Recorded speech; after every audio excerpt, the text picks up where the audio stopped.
Les decía, lo que les decía, esta temática pues será, digamos, trabajada desde basados en lo que se tiene del libro, digamos, el libro 25, ¿de acuerdo? Y aquí vamos a trabajar, o la explicación que yo voy a dar es, es basados en un libro, perdón, o lo que yo voy a trabajar acá, básicamente van a ser árboles de decisión.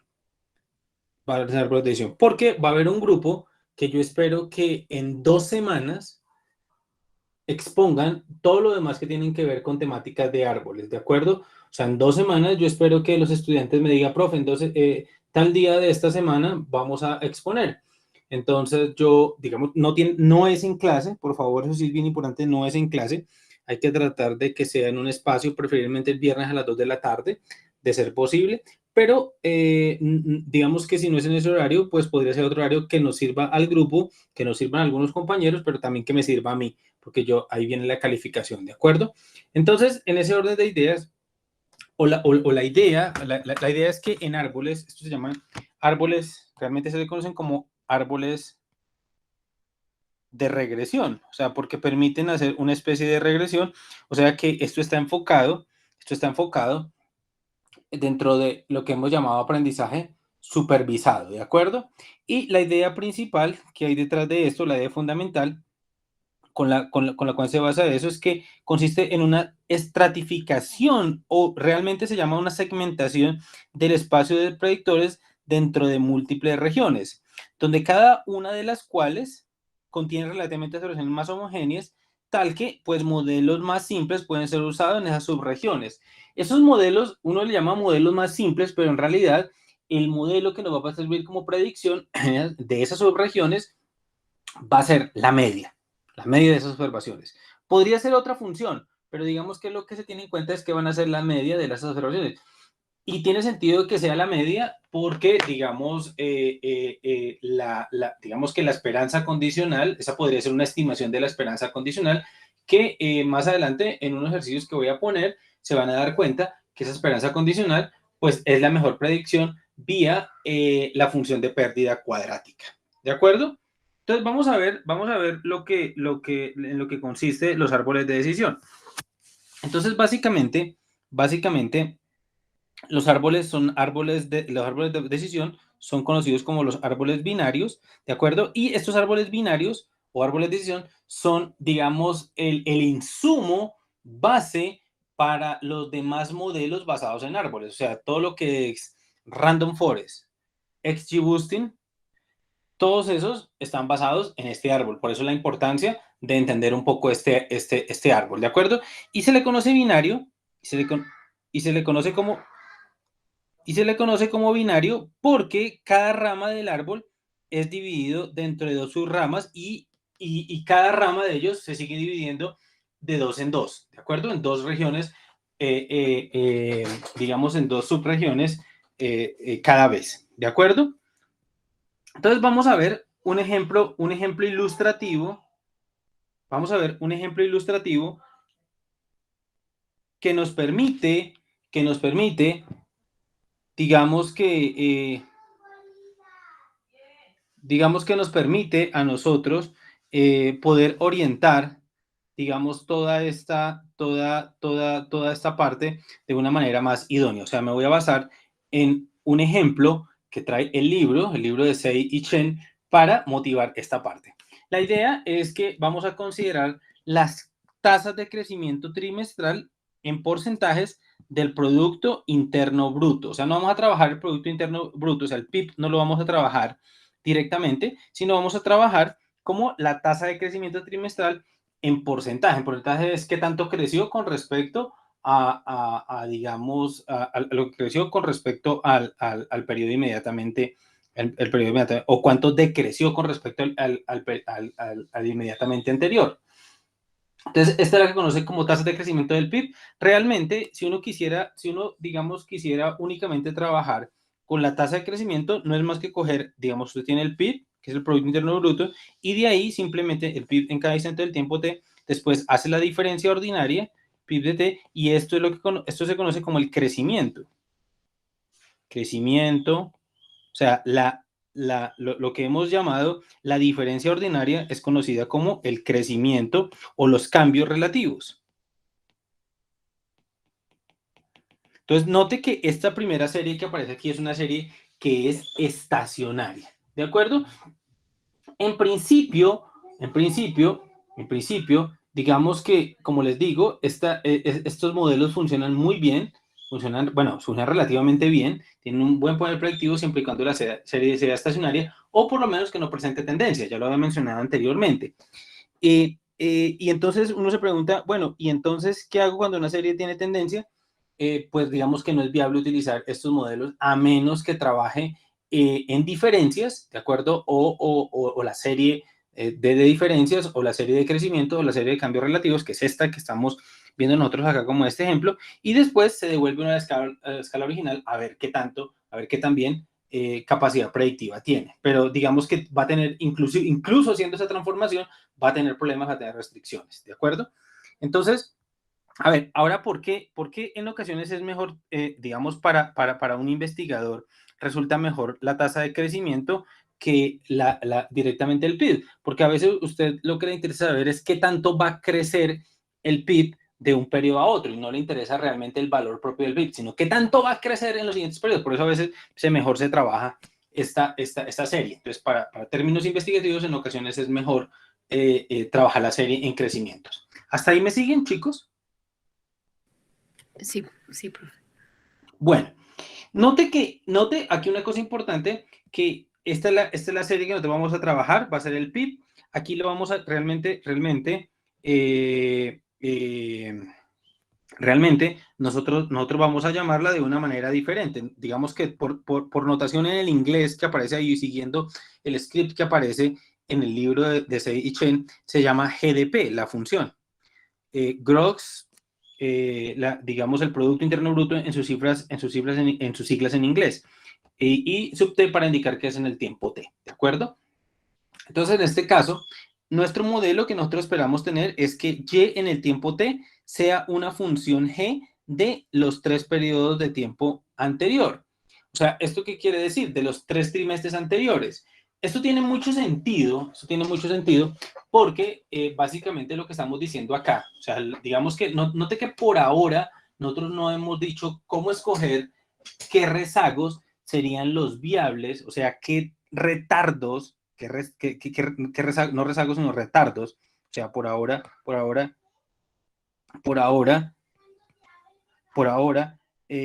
no doy lineamientos, de cómo escoger los retardos. Este como es un ejemplo ilustrativo para entender digamos, lo que se entiende como un modelo de árboles. Entonces no voy a dar lineamiento en ese sentido. Vamos a dar en el ejemplo un poco de cómo son lineamientos, cómo podrían utilizar los lineamientos, o cómo daremos lineamientos para escoger los retardos de las variables. Note que aquí hay una cosa importante. Aquí estamos diciendo, te voy a escribir acá, que lo que estamos diciendo, si esto lo queremos ver como un tema de aprendizaje supervisado, esto es como decir, esto es X, piensen que esto es XT1, XT2 y XT3. ¿De acuerdo? O sea, los retardos, estos que tenemos acá, los retardos de la misma variable de interés, son los que estoy involucrando acá. ¿De acuerdo? Y si usted quiere verlo acá, entonces esto se puede ver como una función g de xt,1, de xt,2 y de xt,3. Y en esto ya nos queda un problema como el que uno conoce de aprendizaje supervisado. Entonces, donde estas x1 y x2 son pues variables explicativas del modelo. ¿De acuerdo, chicos? Entonces, el modelo que vamos a tener es un modelo G, de esta manera es una función, pero no es cualquier función, realmente. En este caso, realmente la función G que vamos a tratar de aproximar a través de un árbol de decisión, ¿de acuerdo? Es una aproximación no lineal a trozos de nuestra verdadera función. Entonces, entendamos lo siguiente. G es la verdadera función que generó, digamos, que generó los datos, ¿de acuerdo? Es la verdadera función. Y entonces estamos a través del modelo, que es un árbol de decisión, vamos a tratar de aproximar a G. Realmente, ¿cómo es esa aproximación? Es una aproximación no lineal a trozos, por pedacitos, como lo vamos a ver. ¿De acuerdo, muchachos?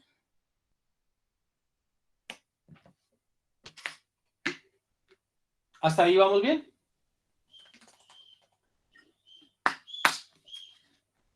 Sí, profe. Sí, señor. Ok. Con respecto, muchachos, la primera cosa importante, con respecto a la configuración que yo di la clase pasada del tema de modelos de algoritmos, ¿cuál es el primer problema que nosotros tenemos acá? ¿Cuál es el primer supuesto que estamos violando con respecto a lo que yo dije la clase pasada? La,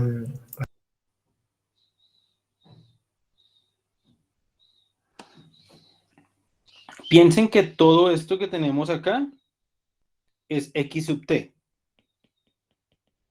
X sub t, vector.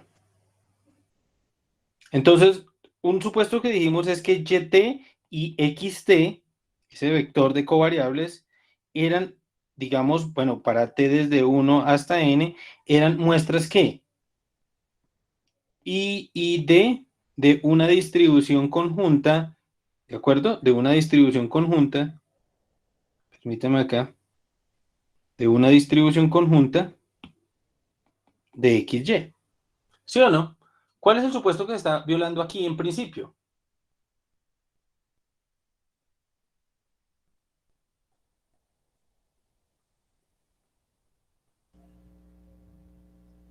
La independencia. La independencia, por supuesto. Por supuesto que este modelo de árboles tal cual está dado aquí, está, con respecto a la configuración de algoritmo que vimos anteriormente, respecto a eso, está teniendo el problema de que no es una muestra I y D. ¿Y por qué no es una muestra I y D? Pues porque normalmente, si tenemos datos que son tomados a lo largo del tiempo, seguramente hay una estructura de autocorrelación temporal, hipotéticamente tendría. Entonces aquí casi que estamos de entrada, no estamos cumpliendo con esos primeros supuestos. Sin embargo, vale la pena decir que en términos de el poder predictivo, que no se cumpla ese supuesto y no es tan grave en principio. No es principio, siempre y cuando la estructura de autocorrelación no sea tan fuerte. O sea, que no se preserve a lo largo del tiempo. O sea, a medida que la autocorrelación para rezagos grandes aún se mantenga. Entonces, digamos que aún así nosotros podemos mantener este supuesto, digamos, este supuesto I y D, nos lo podemos pasar un poquitico por un lado y el modelo va a funcionar bien, porque ese supuesto I y D va a afectar mucho, sobre todo es en los temas de la varianza, en temas de varianza. ¿Y varianza de qué? Varianza de los estimadores. Pero en este caso, pues, y eso puede afectar, y la varianza de los estimadores puede afectar los intervalos de pronóstico. Pero digamos que si nuestro objetivo no es obtener los intervalos de pronóstico, pues digamos que este es un supuesto que se puede pasar por encima, pero hay que estarlo chequeando un poco, ¿de acuerdo? Entonces, bueno, vamos a continuar en esta parte y este es el resultado de un, digamos, de un árbol que tenemos en este caso, ¿de acuerdo? De un árbol. O sea, este es el resultado ya del modelo del árbol. Y lo que nos muestra aquí el árbol, pues son las subdivisiones que nosotros tenemos. Aquí está la primera subdivisión, aquí está la segunda subdivisión, ¿de acuerdo? Aquí está la tercera subdivisión, aquí está la cuarta subdivisión y aquí nos viene una última subdivisión como quinta subdivisión que aparece acá. Entonces, digamos, es el tema del árbol. Si no quisiéramos contar pues serían 4 subdivisiones la que tenemos en este caso, si no contáramos la primera subdivisión. Entonces, esta es la forma en la cual vamos a tener lo que vamos a tener el árbol. Este GDP1 es representado por el primer rezago de la variable de interés, primer retardo de la variable de interés, perdón, no rezago, primer retardo de la variable de interés. El GD, que llamamos GDP2, va a ser el segundo retardo y G de P3 el tercer retardo. Entonces, para tenerlo en cuenta, G de P1 es YT-1, G de P2 es YT-2 y G de P3 es YT-3. ¿Me siguen?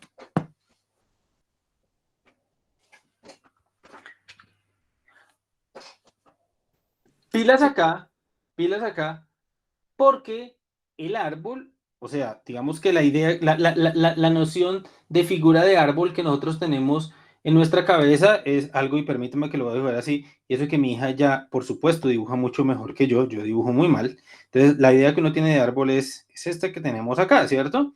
Pues este es como si estuviera, esto que estamos viendo acá, sí es un árbol, pero está como patas arriba, perdónenme la expresión. O sea, estas son esto que tenemos acá son las hojas del árbol, estas son las hojas del árbol, estos valorcitos que son las hojas del árbol, ¿de acuerdo? Estos son digamos, los tallos o las ramas del árbol, realmente son ramas del árbol, y aquí vendría el tallo, o sea, esto es como si estuviéramos viendo algo como de este tipo, ¿de acuerdo? Entonces, por esa forma que tiene aquí, se le conoce como árbol, porque tiene divisiones como de ramas. Estas que aparecen acá son las ramas de los árboles, ramitas y ramitas y ramitas, y al final obtengo las hojas de los árboles. ¿De acuerdo, muchachos? Sí, profe. Sí, profe. En este caso, este árbol tiene 1, 2, 3, 4, 5, 6, 7, 8, 9, 10, 11 hojas. ¿De acuerdo? Tiene 11 hojas. ¿De acuerdo? Entonces va desde menos 0.245, se mueve por todos los lados, por todos estos valores, y esta hoja, si la vemos de izquierda a derecha, 1.2090 es esa otra hoja, ¿de acuerdo? Entonces, digamos que en este sentido, uno puede ver lo siguiente. Uno que puede ver acá. Voy a enfocarme en esta parte. Voy a dejar aquí el árbol. ¿Ustedes alcanzan a ver bien el árbol, muchachos? Sí, profe, se ve completo. Listo, entonces digamos que hay una primera partición, y lo que nos está diciendo es que el primer retardo de la variable de interés, o sea, la primera partición está con respecto al primer retardo de la variable de interés, y aquí me dice es menor que 1.15, o sea, este umbral, este valor que aparece aquí es el umbral que está dividido acá, y dice menor que 1.15, y aquí están los mayores 1.15. Esto me define la primera rama, ¿de acuerdo? Luego, si yo me voy aquí por la derecha, la rama de este lado, o sea, la rama del lado derecho del árbol, si es que lo estamos viendo aquí, este es el lado derecho. Entonces, hay una siguiente subdivisión que está por qué variable de interés, por qué variable explicativa, más bien. Por el tercer rezago. El tercer retardo. Eso es retardo. El retardo de la variable de interés. Y el umbral es menos 0.275. Y aquí me salen, pues ya aquí, por este lado ya no hay más ramas. Entonces, aquí aparece las dos hojas que completan esta rama. Por este lado, pues digamos que por el lado izquierdo de esta rama, pues otra vez la variable que me define la partición acá, otra vez, es el primer retardo de la variable de interés. ¿De acuerdo? Ustedes recuerden una cosa importante. Por ahora, nosotros solo tenemos la observación de una sola serie de tiempo. Y vamos a tratar de explicar con retardos de ella, vamos a tratar de hacer la explicación. Si tuviéramos más retardos, o sea, perdón, si tuviéramos más serie de tiempo, alguna que ayudara a explicar o algunas que ayuden a explicar la variable de interés, pues aquí podrían entrar otra serie de tiempo. Que esto no va a ser parte de este curso, pero seguramente en un curso que yo voy a dar posteriormente, que es el próximo semestre, que es serie de tiempo multivariadas, voy a hablar un poco más de esa parte. Entonces, y con énfasis pues en temas de Big Data. Entonces, digamos que en este lado vamos a ver que esta subdivisión me la va a dar el primer retardo de la variable de interés. Entonces me genera, y el umbral menos 0.395, por aquí me genera una rama a la izquierda, una rama a la derecha, y por aquí la rama a la izquierda, la rama de la izquierda, me es generada una última partición, que ya termina la partición, del segundo retardo de la variable de interés con un umbral de 0.83. ¿De acuerdo? Y estas son las dos hojas de ese árbol. ¿Hasta ahí me siguen, chicos? Sí, profe. De acuerdo. Entonces, ¿qué es lo que vamos, qué es lo que vamos a ir, qué es lo que vamos a ir haciendo? Estas subdivisiones o estas estratificaciones que me van generando, me las definen. ¿Qué pasó? Es que alguien quedó con el micrófono abierto. Gracias.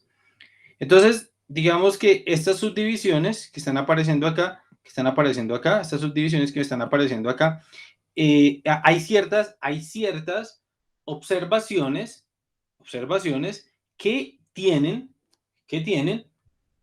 digamos, o que satisfacen estas condiciones, ¿de acuerdo? Y entonces lo que vamos a tomar es que esas observaciones que cumplen esas condiciones, para esta partición, las observaciones se dejan a un lado y después tomamos con respecto a la variable de interés, con respecto a la variable yt, porque recuerde que lo que estamos teniendo es una función de gt-1, gt-2, gt-3, más un a sub t. En ese orden de ideas, estos retardos de la variable de interés me definen, por supuesto, me están definiendo estas ramas que están teniendo acá. Pero estas me generan a su vez, que los valores de y sub t también me queden algunos estratificados o descompuestos a través de estas particiones que estamos viendo acá. Entonces, con estos valores de y sub t que cumplen estas condiciones que me están dando acá, que sean más pequeños que 1.5, que el primer retardo de la variable sea más pequeño que 1.5, que el primer retardo de esta variable sea más pequeño que menos 0.35 y que el segundo retardo de la variable de interés sea más pequeño que 0.83, este lado de acá, algunos y sub t se encuentran dados por esa condición. Y entonces lo que hacemos es, para obtener este valorcito, es tomar el promedio de esas observaciones. ¿De acuerdo? Y así es que se obtiene estos valorcitos para cada uno de estos que tenemos acá. ¿Me siguen, chicos? Sí, profe. Vale. Otra cosa importante acá es, bueno, una vez tengamos establecido, porque aquí, claro, ahorita la pregunta es, bueno, ¿y yo cómo defino cuál va a ser la variable que me va a permitir la partición, primero que todo? Y segundo, ¿cuál va a ser, cómo encuentro esos umbrales? ¿De acuerdo? Esa es la primera cosa. Pero antes de resolver ese problema, me gustaría contarles una cosa aquí importante, y es cómo utilizo este árbol para la predicción.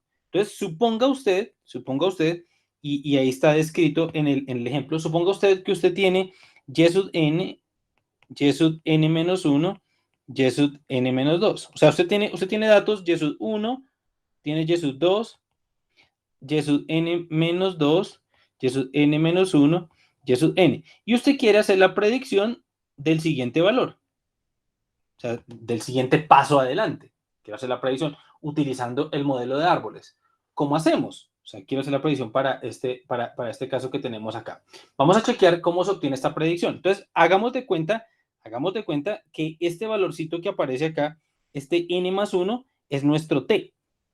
O sea, este n más 1 es nuestro, este n es nuestro t con el cual yo he descrito el modelo yt igual a g, yt menos 1, yt menos 2, yt menos 3. ¿De acuerdo? Entonces, en este caso, este n vamos a hacer de cuenta que es el t que aparece acá.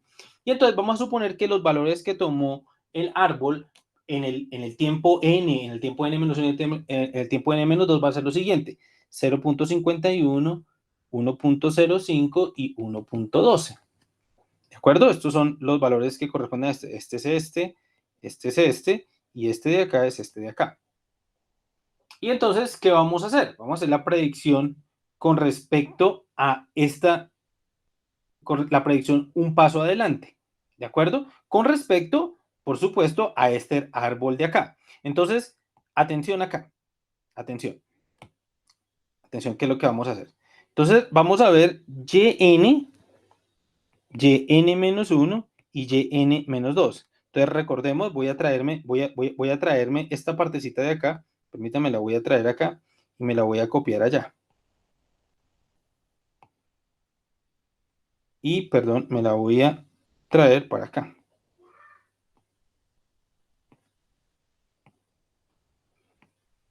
Me la voy a traer para este lado.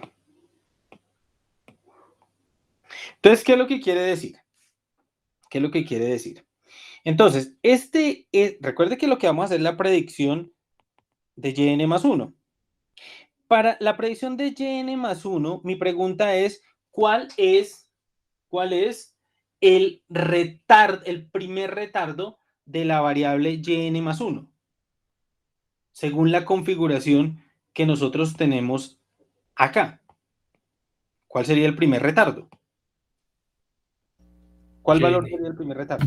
YN. YN, que equivale a 0,51, ¿cierto? Entonces, el primer retardo para obtener la predicción de n más 1, pues va a ser YN, ¿de acuerdo? En ese orden de día sería 0,51. Entonces vamos a mirar 0,51, ¿qué condición satisface? Si es más pequeño que 1.15 o más grande que 1.15. Entonces, como 0,51 es más pequeño que 1.15, entonces nos vamos por este lado del árbol, por el lado izquierdo del árbol. ¿Me siguen hasta ahí? Sí, profe. Sí, señor. Entonces nos Sí, vamos profe. por este lado del árbol. Listo. Ahora, aquí esto me lo define. Ahora, vamos a prestar atención acá. Ahora, necesito encontrar cuál será el primer retardo de mi variable de interés. Bueno, entonces el primer retardo de la variable de interés sigue siendo 0.5, sigue siendo YN, que su valor es 0.51. Ahora, la pregunta es, ¿dónde 0.51 está? ¿Al lado izquierdo o al lado derecho? Por supuesto, está al lado derecho. Entonces, ahora la ruta que vamos a tomar es este lado de acá. ¿De acuerdo? Y ahora nos venimos acá, nos preguntamos, ¿cuál será el segundo retardo? ¿Cuál será el segundo retardo de la variable de interés? Segundo retardo de la variable de interés. A es 1.05. Entonces, 1.05 está al lado izquierdo o al lado derecho según en esta parte. ¿Por la rama derecha en esta parte o por la rama derecha o por la rama izquierda? Derecho. Por la rama derecha. Significa que entonces tomo la rama derecha y ahí terminé, porque ya llegué a la hoja, o sea, ya no hay más ramas, sino ya llegué a una hoja. Por tanto, la predicción en este caso va a ser 0.8120. Esa es la predicción que nosotros vamos a tener y así es que vamos a hacer o a tomar digamos, la división o cómo vamos a hacer, cómo definido el árbol, de una vez podemos utilizarlo para hacer pronóstico. ¿De acuerdo, muchachos? Sí, profe. Eso está fácil, ¿no? Eso está fácil. ¿Qué interpretación se le puede dar a este árbol? ¿Qué interpretación se le puede dar a este árbol? Bueno, digamos que una interpretación, digamos que una de las ventajas que tiene tener un árbol de clasificación como estos es que la interpretación puede ser muy fácil, ¿de acuerdo? Entonces, digamos que la interpretación puede ser de la siguiente manera. Bueno, la tasa de crecimiento del PIB, ¿de acuerdo? Del rezago 1 es la variable más importante para determinar la tasa de crecimiento del PIB. ¿Por qué? Porque es la que está más arriba de todas. Esa es la primera cosa importante aquí. O sea, digamos que la tasa del crecimiento del PIB en el primer retardo es la variable más importante por estar en la parte más alta, digamos, entiéndase aquí, bueno, debe ser la parte más baja, pero en esta parte vamos a indicar que está con la que se arranca la ramificación del árbol, ¿de acuerdo? Esa es la primera cosa importante. Y en ese sentido, cuando la tasa de crecimiento del PIB es superior al 1.15%, porque recuerda que es un porcentaje, cuando la tasa de crecimiento del PIB es superior, o sea, me voy por este lado, es superior al 1.15%, entonces el retardo, perdón.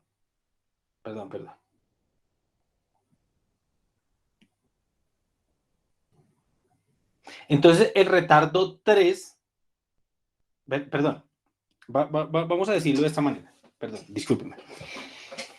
De nuevo, la variable más importante es el primer retardo de la variable de crecimiento, ¿de acuerdo? ¿Por qué? Porque está en esta parte, es la que arranca las subdivisiones o la ramificación del árbol. Ahora, si el porcentaje es mayor a 1.15, esta rama solo depende ¿de quién? Del retardo 3 del crecimiento. El retardo 3 del crecimiento. ¿Eso entonces qué sucede? Pues como solamente si la tasa de crecimiento es mayor que 1.1 y esa parte de la rama solo me la está definiendo el retardo 2, pues resulta que el segundo retardo es irrelevante, ¿de acuerdo? Es irrelevante porque no aparece al lado derecho del árbol. Esa es la primera cosa importante. Y solo está definido ese rama derecha por el tercer retardo de la tasa de crecimiento. ¿Y eso qué quiere decir? Eso qué quiere decir, pues que el crecimiento del PIB, si el crecimiento del PIB fue 3 periodos atrás, fue negativo o es menor al menos 0.75%, ¿de acuerdo? Entonces uno obtendrá una contracción. O sea, significa que si la contracción 3 periodos de tiempo atrás, si el crecimiento del PIB tuvo una contracción más pequeña que menos 0.275, entonces lo que vamos a tener es que seguramente el Producto Interno va a tener un crecimiento en el tercer periodo de tiempo un poco mayor en ese sentido. Y se espera que la economía crezca a una tasa del 2.23%. Bueno, ¿qué quiere decir todo esto? ¿Qué es lo que quiere? O cómo lo explicamos de esta manera. Si 3 periodos de tiempo atrás tuvimos una recesión o una contracción de la economía inferior al menos 0.275%, es importante pensar que va a haber una recuperación a una tasa de crecimiento del 2.2320%. ¿De acuerdo? Eso es esperable, porque recuerde, estamos hablando de una economía como los Estados Unidos, y en ese sentido, la economía de los Estados Unidos tiende a recuperarse muy rápido cuando tiene contracciones en periodo de tiempo anterior, o sea, el banco y todo el Estado se proponen hacer muy fuerte para que haya una recuperación muy, muy rápida en ese sentido. Entonces, esa es la interpretación que podemos hacer para este valorcito que tenemos acá y a través del árbol. Una interpretación análoga uno podría hacerla, por ejemplo, para este lado o para las otras ramas. Lo que pasa es que ya va complicando más la interpretación porque, pues, por ejemplo, esta de acá tendría que uno ir pensando y ir sacando todas estas partes, pero se puede hacer una interpretación un poco análoga a como la que acabamos de hacer. ¿De acuerdo, muchachos? Sí, profe, de pronto podría sacar también la conclusión para cuando para el segundo caso, no para 2.2320, sino para 1.20. Ya, sí, entonces lo que pasa es que si la contracción del crecimiento, o sea, mejor dicho, si 3 periodos de tiempo atrás la economía tuvo una contracción mayor a menos 2.35%, se espera un crecimiento del 1.2090% hoy en día del precio de la economía a través del PIB. Eso es lo que diremos por este lado de la rama, o sea, por la otra hojita que aparece en este caso, ¿de acuerdo? Vale, profe, gracias. Profe, una pregunta. Entonces, como el orden en el que van las ramas no corresponde como al orden en el que entren las variables, sino a lo que el árbol de decisión considere como lo más importante es como para predecir. Ya, sí. Ahorita vamos a ver cómo se construye esta parte. Digamos que aquí lo que estamos diciendo, o sea, no necesariamente porque tengamos el primer retardo va a ser siempre el retardo más importante. En este caso, resultó que es el más importante porque es el que aparece mucho más arriba. Ya vamos a ver por qué es que aparece mucho más arriba. O sea, cuál es la razón lógica de que aparezca aquí arriba de primeritas. Pero sí podría haber empezado con el retardo 2 o el retardo 3. ¿De acuerdo? Listo, profe, gracias. Profe, yo tengo una duda. Digamos, en el caso que usted tomaba pues las dos ramas hacia la derecha, digamos, ahí también se podría haber presentado que la economía creciera, ¿cierto? O sea, acá en este caso.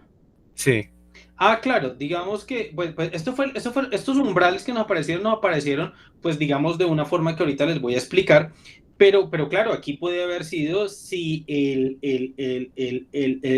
digamos que 3 periodos de tiempo atrás hubo un crecimiento positivo, o sea, esta cantidad fue positiva, digamos no fuera negativa, no positiva, entonces lo que estamos diciendo es que si hubo un crecimiento inferior a la cantidad que aparece, digamos, pensemos que este es positivo, pensemos que este lo es positivo, entonces, si 3 periodos de tiempo atrás el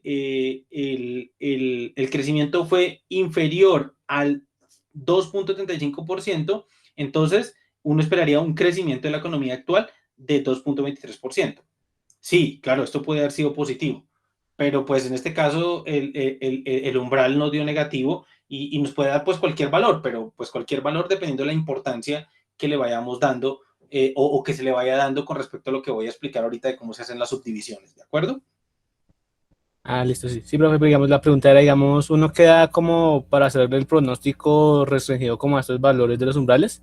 Digamos, si yo quisiera como pronosticar a cuánto crecería la economía si hace 3 trimestres decreció, o sea, sin importarme cuánto. Ya, o sea, si usted me dice, espere, si usted me dice a mí, o sea, no, ya entendí, yn-1, yn-2. O sea, voy a hacer el mismo pronóstico, pero ahora vamos a suponer que el valor siguiente, digamos, pensemos, el siguiente valor va a ser, digamos, sea 0,51 también, ¿de acuerdo? Este que sea menos 0,2 y este último sea 0,70. Pensémoslo así. Entonces, si este fuera el caso, entonces lo que tenemos que mirar, mire, la primera subdivisión me la define el primer retardo. Aquí el primer retardo es este, ¿no? Entonces, el primer retardo es más pequeño que 1,15. Según lo que estamos viendo acá, pues sí, 0,51 es más pequeño que 1,15. Entonces nos vamos otra vez aquí por la izquierda. Ahora llegamos acá. El primer retardo, aquí me quedó, aquí sí me quedó mal. El ejemplo. Venga a ver. Ahora, el primer retardo. Ahora, esta división me la define el primer retardo. El primer retardo, permítamelo que lo voy a cambiar, más bien voy a bajarlo menos 0,45 para que me dé el ejemplo que quiero hacer. Entonces, el primer retardo, sin embargo, no me sigue sin servirme para el ejemplo que tenía planteado. Dejémoslo así, como estaba anteriormente. Entonces ahora me vengo aquí, voy a mirar el primer retardo de la variable. El primer retardo es 0,51. ¿Por dónde me voy? ¿Por la derecha o por la izquierda? En este caso. Pues me voy otra vez por la derecha porque el primer retardo es 0,51. Me voy por acá. Ahora por este lado. El segundo retardo, ¿me siguen por acá? El segundo retardo es más pequeño que 0,685 o más grande que 0,685. Recuerde que el segundo retardo es este. Entonces, ¿por dónde tomo? ¿Por la izquierda o por la derecha? La izquierda. Por la izquierda. Me vengo por acá. Tan y tan. Ahora, esta división me la define el segundo retardo. Entonces, el segundo retardo. Pregunta, el segundo retardo, que es este, es más pequeño, pregunta aquí, ¿es más pequeño que menos 1,25 o es más grande que menos 1,25? No, pues como 0,2 es más grande que 1,25, pues me tengo que ir por el lado derecho. ¿De acuerdo? Y otra vez el siguiente me lo define el segundo retardo. Ahora, vamos por dónde. El segundo retardo es más pequeño que menos 0,25, pues chequemos acá. Segundo retardo es este, más pequeño que menos 0,25, pues sí. Entonces me voy por la izquierda. ¿Quién me define esta partición? Tercer retardo. El tercer retardo, que es este que aparece acá, ¿cierto? Entonces, el tercer retardo, que es este que aparece acá, es 0,70. 0,70, en este caso 0,70, nos indicará que debemos tomar o la izquierda o la derecha. Pues como es 0,70 es más grande que 0,635, nos vamos por acá. Entonces, es lo que tenemos acá. Y el pronóstico, pues, será, permítame acá, este valorcito que aparece acá, con estos valores. ¿De acuerdo? Listo, sí, profe.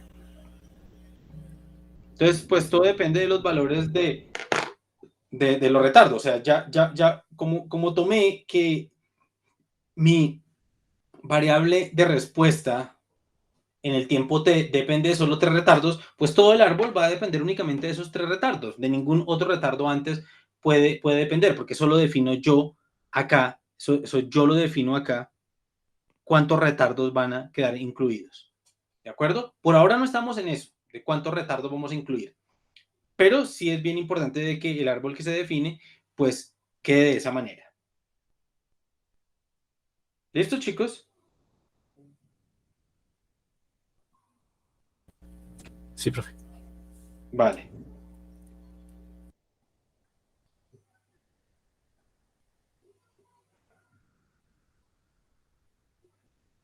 Bueno.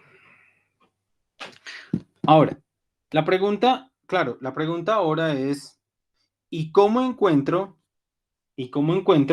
digamos, primero, cómo encuentro esta variable de acá, si es primer retardo la que voy a arrancar, o el segundo retardo, o el tercer retardo, cómo es que voy a definir? Y segundo, pues, ¿cómo encuentro esos umbrales?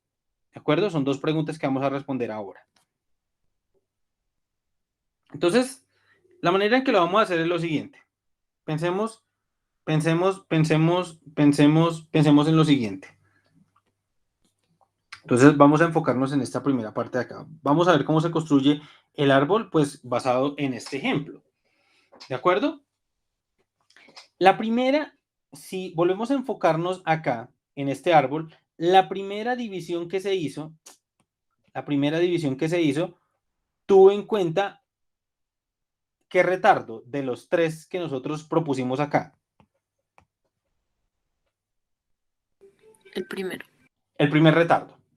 ¿Cómo se encontró que era justamente ese retardo? Pues bueno, lo primero que se hizo fue lo siguiente. Permítame, atención acá. Entonces, ¿qué se hizo? Voy a empezar con YT-1, pero esto que voy a explicar se debe hacer también para todos los retardos, o sea, para todas las variables, pues para todas las variables explicativas.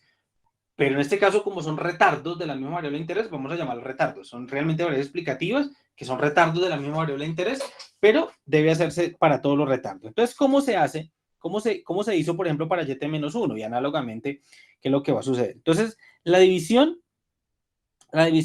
se basa también en el valor de umbral, ¿de acuerdo? Y el valor del umbral y la decisión de qué retardo es el que va a iniciar la división de todo va a ser lo siguiente. Vamos a considerar un valor C.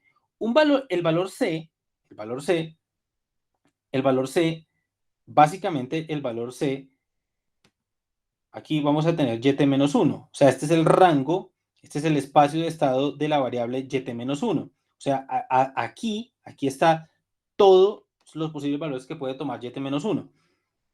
Y aquí hay una grilla de valores. ¿Una grilla de valores para quién? Para C. ¿De acuerdo? Entonces, de esos posibles valores, y porque pues como la variable es una variable, digamos, en este caso continua, pues pueden haber infinitos valores. Lo que hacemos es una grilla de posibles valores para C. Y escogemos alguno de ellos. Alguno de estos. Por ejemplo, este de acá. Arrancamos con este valor de acá. La idea es que eso hay que irse moviendo para diferentes valores de C. Para diferentes valores de C. Pero fijémonos en un valor de C. ¿De acuerdo? Y ese valor de C me va a definir dos regiones. Uno va a ser, una primera región es los instantes del tiempo, de tal manera que YT-1, o sea, el primer retardo, sea más pequeño que SC. Y una región 2 me la va a definir los tiempos en los cuales, los tiempos T en los cuales el primer retardo es más grande o igual que ese valor de C. ¿Me siguen, muchachos? Entonces, ¿qué es lo que se hace? ¿Qué es lo que se hace? Permítanme acá. Entonces aquí, por ejemplo, aquí tengo Y4, aquí va a estar Y3, aquí va a estar Y2 y aquí va a estar Y1. ¿Sí o no? Aquí va a estar Y5, aquí va a estar Y4, Y3 y Y2. Recuerden que esto es como si fuera YT, si fuera YT menos 1, fuera YT menos 2 y esto si fuera YT menos 3. ¿Sí o no? ¿Me están siguiendo lo que estoy haciendo? Es como la configuración de datos para hacer como la regresión.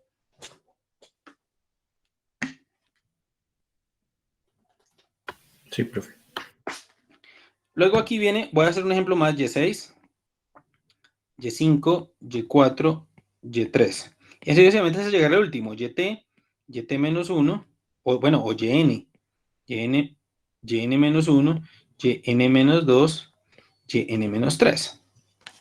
Y entonces, ¿cómo vamos a definir este región 1 y región 2? Entonces, por ejemplo, dado un C, recuerde que el valor de C es fijo. ¿Y cómo definimos, según esto, mi región? Pues voy a tomar, con base en los retardos, voy a mirar si el primer retardo es más pequeño que C. Si el primer retardo es más pequeño que el valor C que estoy proponiendo acá, entonces el valor T en el tiempo T va a ser parte de la región 1. Si no, va a ser parte de la región 2. Entonces, por ejemplo, uno que empieza a hacer, recuerden que estos de acá son los retardos, es el retardo 1, retardo 2, retardo 3. Entonces vamos a suponer, por ejemplo, que este primer retardo es más pequeño que C. Vamos a suponer, voy a suponer así, Y3 es más pequeño que C. Y4 es más grande o igual que C. Y5 es más pequeño o igual que C. Mi pregunta es, R1, ¿por quién va a estar conformados? Y R2, ¿por quién van a estar conformados? Con base en el primer retardo, ¿no? Con base en el primer retardo. La primera región, ¿por quién va a estar conformado? ¿Por qué puntos en el tiempo? Por Y3. No, por Y3 no. Porque son Por el el tiempo. tiempo 3. ¿El tiempo 3? No. Sí.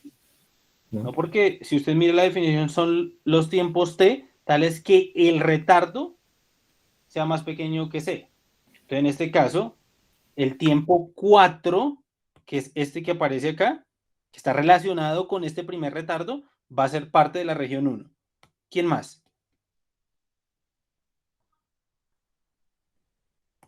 ¿Quién más? Y6. No Y6. T igual a 6, ¿no? Ah, te igual a 6, sí. T igual a 6. Y la región 2, aquí puntos suspensivos, ¿no? Pero la región 2,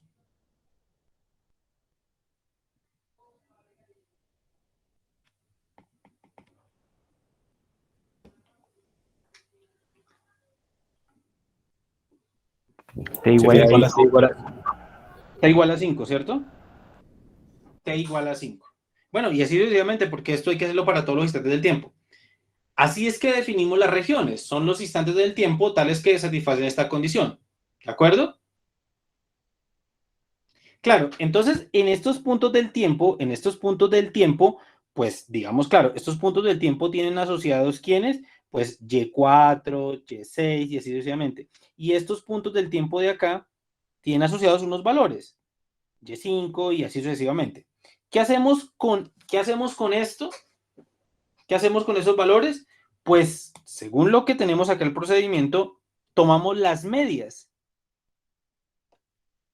basados en esas observaciones definidos por cada una de las regiones. O sea, con estos valorcitos computamos Y barra 1 con respecto al valor C y Y barra 2 con respecto al valor C. ¿De acuerdo? ¿Hasta ahí vamos claros? Sí, profe. Listo. Entonces, con respecto a esto, con respecto a estas medias que yo saco con respecto a esas observaciones que salieron de estos instantes del tiempo, que salieron a su vez de este valor C que yo definí aquí, voy a computar algo que se llama el error cuadrático medio o más bien la suma de cuadrados del error, dado el umbral C. Dado el umbral C.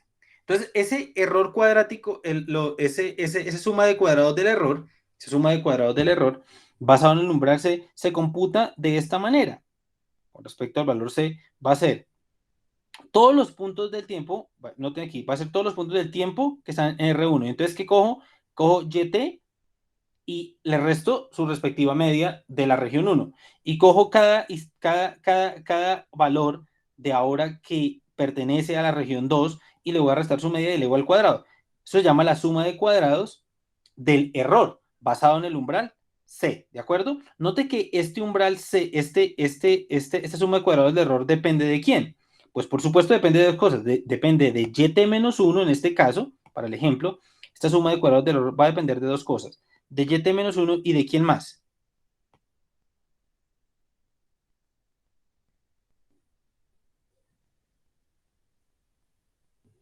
DC.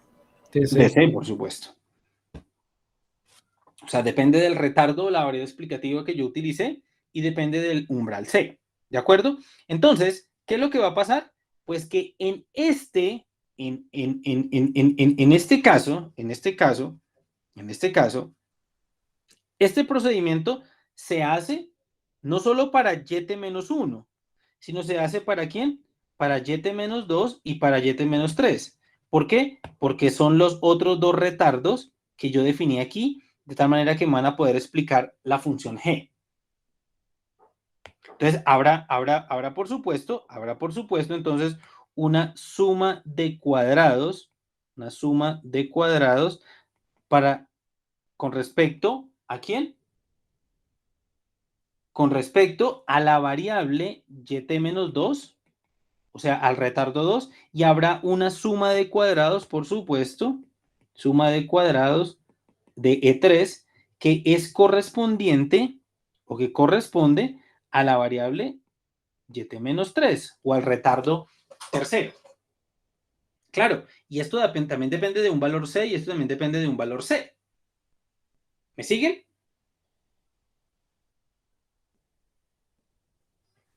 Sí, profe.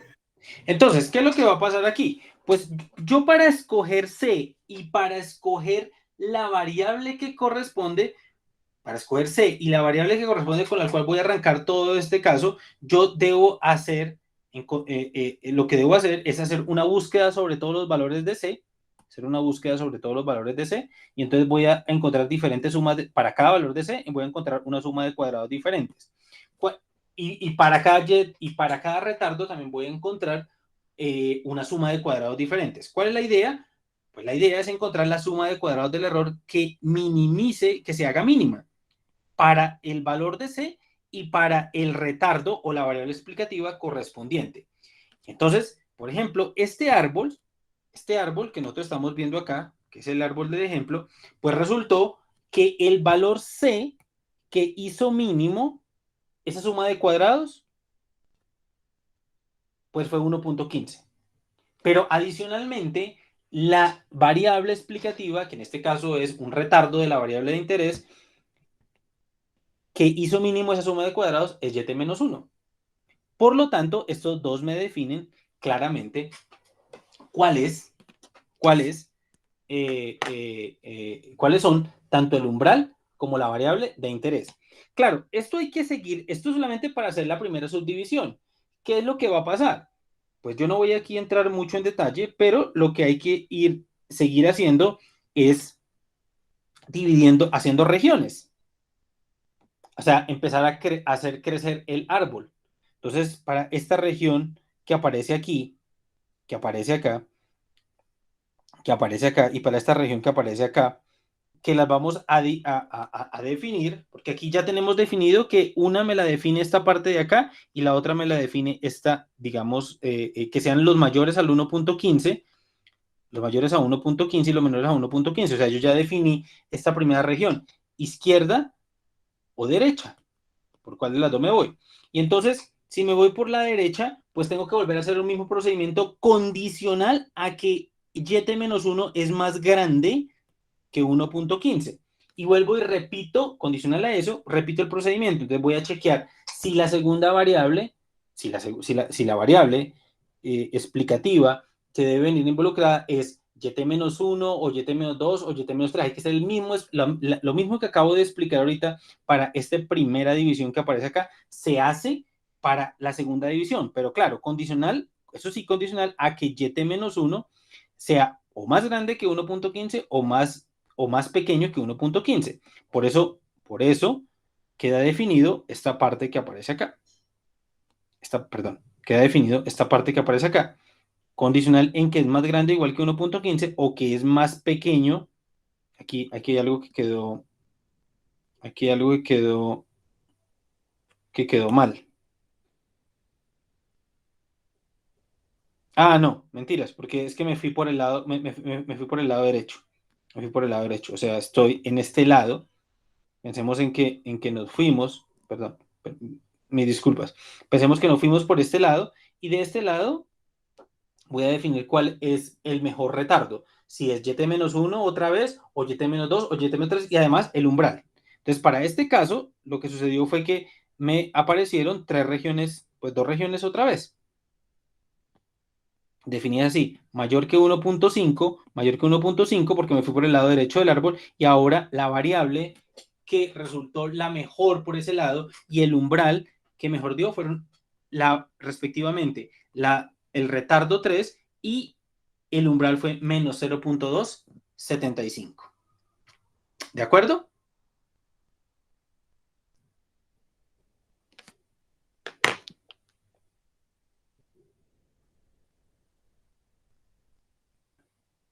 Sí, profe. Profe, ¿y no cómo sabe cuándo ya dejar de hacer subdivisiones? Eso es lo que vamos a llamar, digamos, eso es lo que vamos a hacer ahorita con la poda de árbol. Usted puede ir creciendo y creciendo y haciendo crecer el árbol. Usted cuando para, o sea, digamos que hay un criterio óptimo para pararlo, pero usted para cuando usted se detiene en las subdivisiones, o sea, si usted se detiene, digamos, hay una forma de parar de manera óptima, que es lo que yo voy a llamar la poda del árbol. ¿De acuerdo? Pero usted puede hacer crecer el árbol, tanto hasta que la hoja que usted tiene aquí no sea un promedio de observaciones, sino que sea una única observación. Porque recuerde, si ustedes chequean aquí los ejemplos, estas divisiones me van generando algunos tiempos y me van generando unas observaciones con respecto a estas divisiones que estoy generando acá. Y con esto genera un promedio. Cuando esta región no tiene sino un solo datico, un solo instante del tiempo, hasta ahí ya no puedo seguir más, porque un solo datico es el que me va a generar ese valor. Entonces ya no es un promedio, sino es ese valorcito que aparece ahí. Entonces ahí ya no podría hacer crecer más el árbol, porque ahí ese árbol tiene una sola hoja, por supuesto ya, o sea, siempre cada rama se finaliza con una sola hoja, pero terminamos porque de una manera no óptima, cuando este promedio ya no se puede computar más porque solo tengo una sola observación. ¿De acuerdo? Si usted sigue haciendo subdivisiones, pues seguramente lo que va a pasar es que ya no queden observaciones y no puede hacer ningún promedio. Pero la forma óptima en que vamos a detenernos va a ser en lo que se llama la poda del árbol y es lo que vamos a ver en 5 minuticos cuando regresemos del descanso. ¿Tenemos alguna pregunta? Profe, eso es muy costoso computacionalmente, ¿cierto? Porque hay que recorrer todos los test que están. Pues depende. No, realmente usted se va a dar cuenta ahorita, bueno, con poquitos datos y cuando el rango no es muy grande y el valor de C, digamos, no se hace digamos,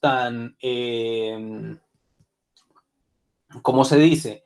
No se hace una grilla tan menudita, no se hace una grilla menudita, pues el procedimiento es relativamente rápido. Realmente esas subdivisiones no es tan difícil y computacionalmente realmente el costo no es tampoco tan grande. Entonces hay que tomar una grilla que, pues, digamos, el software lo trae por defecto alguna grilla de valores y el C, digamos, dejando más fina la grilla no cambia mucho tampoco el uno del otro. Entonces, sí, si usted pone mucho valor, pues sí se va a hacer muy complicado, pero realmente la grilla que diseñan los algoritmos que están programados, pues son unas grillas óptimas para que no tarde tampoco tanto. O sea, realmente el costo computacional no es muy grande. Ahí sí va a depender más de cuántas covariables o cuántos retardos yo vaya a poner. Si usted pone muchos, pues sí se va a tardar un montón de tiempo. Vale, gracias, profe. ¿Listo? Entonces, 5 minutos, a las 7 y 8, perdón, regresamos.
Listo, chicos.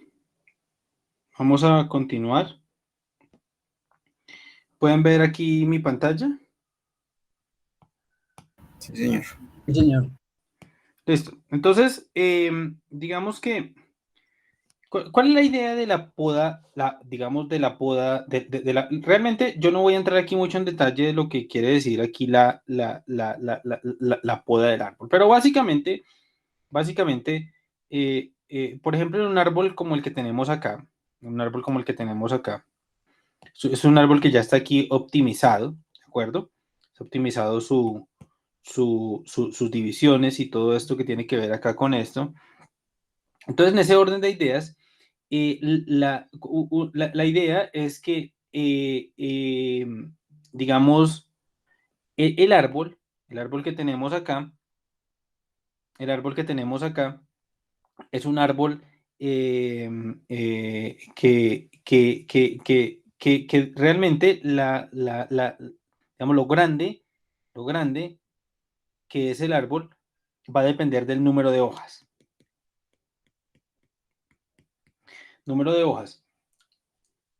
Pero ese número de hojas, a su vez, está en una relación con el número de subdivisiones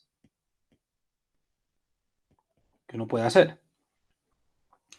Entonces, digamos que el árbol más grande que uno puede hacer, es un árbol que tiene tantas hojas como número de datos tenemos. ¿De acuerdo? Esa es la primera cosa. Y digamos que está en relación con el número de subdivisiones, porque no, pues digamos, no necesariamente va a tener que ver con el número de subdivisiones que nosotros hagamos. Ese número de subdivisiones también se conoce como profundidad del árbol.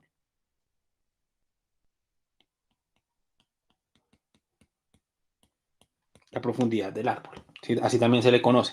Entonces, dependiendo, entre más hojas tenga, pues mayor es la profundidad. Y entre menos hojas tenga, digamos, menos profundidad, o entre menos profundo sea el árbol, pues menor profundidad tiene.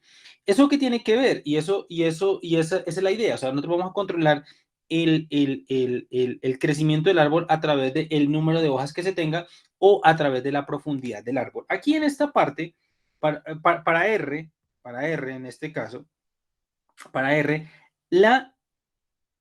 la penalización que vamos a poner es una penalización de este tipo. Note que aquí lo que estamos teniendo es la misma suma la suma de cuadrados que estamos intentando minimizar cada vez, que es básicamente esta que aparece al lado izquierdo. Es básicamente esta suma de cuadrados que ustedes iban viendo por acá, que se va haciendo. Es una suma de cuadrados que depende de las regiones, que yo voy haciendo, de las divisiones o de la profundidad. Pues, y eso depende a su vez del tamaño del árbol. Entonces, aquí vamos a controlar, por supuesto, esa profundidad a través de este parámetro de penalización que está aquí. Pues, por supuesto, a través de del número de hojas que tenga el árbol o de la profundidad del árbol, dicho de otra manera. Y lo estamos controlando a través de el valor alfa que aparece aquí. Ese valor alfa, pues se conoce como el parámetro de penalización o el parámetro, digamos, ese se conoce también en la práctica como el parámetro de penalización por el cual nosotros vamos a penalizar y vamos a penalizar. Ese también es conocido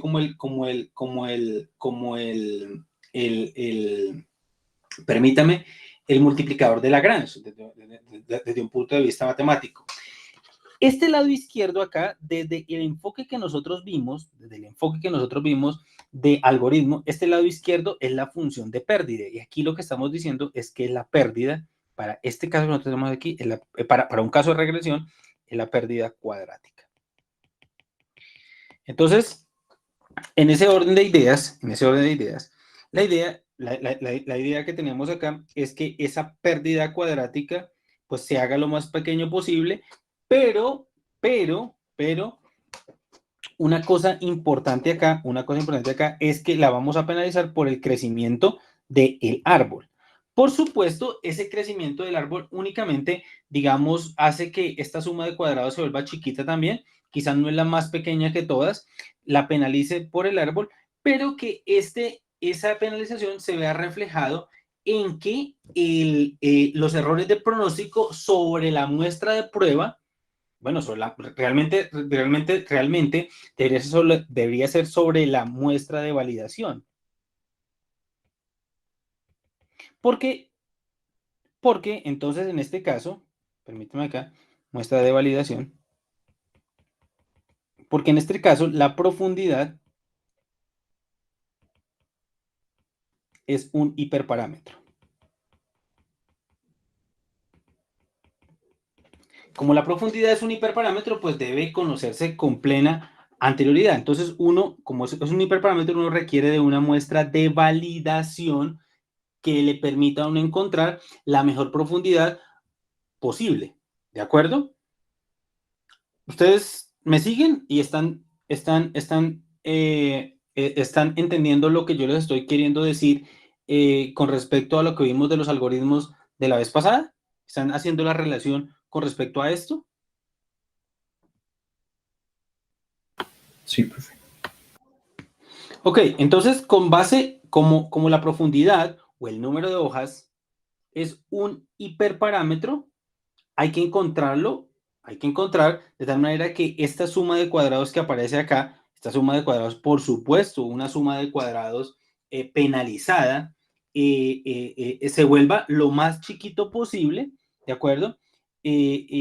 Con base en una muestra de validación, sobre el conjunto de validación. Y así encontraremos el hiperparámetro correspondiente. ¿De acuerdo, chicos? Entonces, una vez escogida, esa es la manera óptima que debería escogerse la profundidad del árbol y no dejarlo que crezca sin límite alguno. ¿Vale? Ese alfa, profe, uno lo da así. ¿Ese alfa uno lo da? No. Digamos que ese alfa se encuentra de manera óptima. Se encuentra de manera óptima.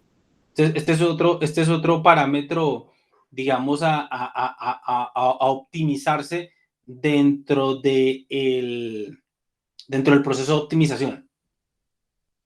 Eso es como algo análogo a hacer una regresión lazo, ¿cierto, profe? Sí. La penalización lazo es una penalización general, como nosotros lo hablamos la vez pasada, solo que el parámetro de penalización se le aplica a lo que yo quiero penalizar, que es el tamaño del árbol o el número de hojas.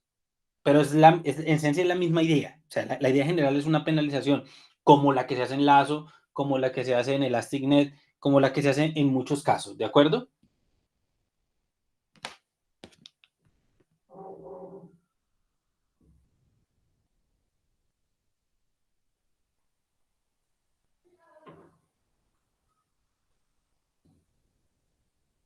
¿Me siguen, chicos? Sí, profe. Vale.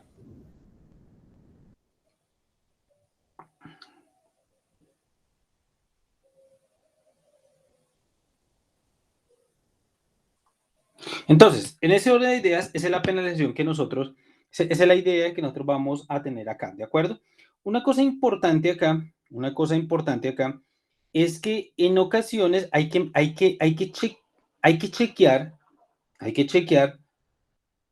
qué es lo que está haciendo, qué es lo que hace, eh, digamos, qué es lo que está tratando de minimizar o qué es lo que está tratando de controlar cada uno de los software, porque en R, por ejemplo, está tratando de controlar la profundidad del árbol, no directamente no directamente el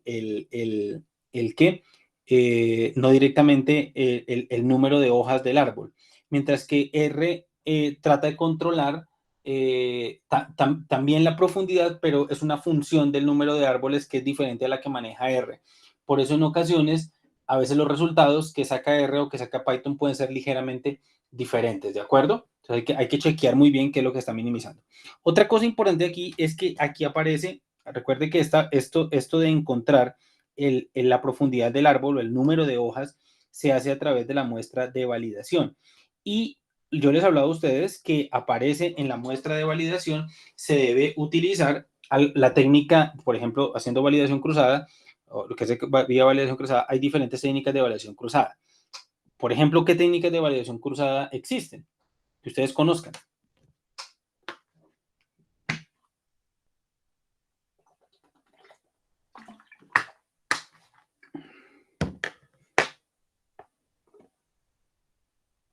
Para escoger la parte de entrenamiento y la parte de validación. ¿Qué conocen ustedes?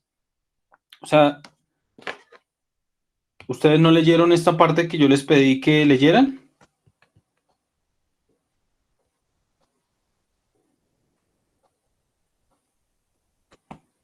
¿Ustedes no leyeron esta parte, muchachos?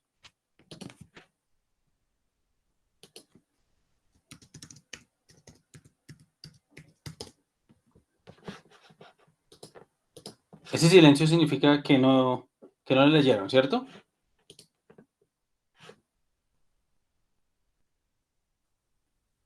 No, profe, no la leí por mi parte. Muchachos, pilas porque ustedes deberían tener preparadas las clases. Ustedes deben preparar una leidita. Lean lo que yo les estoy pidiendo. No dejen para lo último, porque es que si ustedes van a dejar para lo último, pues se van a llenar de trabajo y se van a llenar de cosas por leer. Y ustedes verán. Yo no, ustedes ya están grandes como yo para que yo los esté ya regañando y llamándole la atención por ese tipo de cosas. Ustedes verán. Pero existen muchas técnicas de validación cruzada. ¿En qué sentido muchas técnicas de validación cruzada? Pues, por ejemplo, validación cruzada, MFOL es una de tantas, o como la que más se usa en la práctica. Pero esta técnica de validación cruzada, MFOL, es válido para cuando se tienen muestras I y D. Pero como estas, digamos, para el ejemplo que vamos a hacer acá, vamos a utilizar el mismo enfoque de validación cruzada que aparece acá. Pero hay que prestar mucha atención porque en el caso de validación cruzada, que utilizamos para encontrar el número de digamos, la profundidad o el número de hojas, este no es caso, digamos que para esta configuración que es de muestras dependientes, no se puede utilizar validación cruzada MFOL porque las muestras no son I y D. Entonces hay que hacer un llamado de atención y hay una técnica completa que se llama cross validation vía o para serie de tiempo. Que esto se conoce hace mucho tiempo y es la técnica del rolling, que no la voy a explicar ahora, pero hay que tenerla en cuenta. ¿De acuerdo?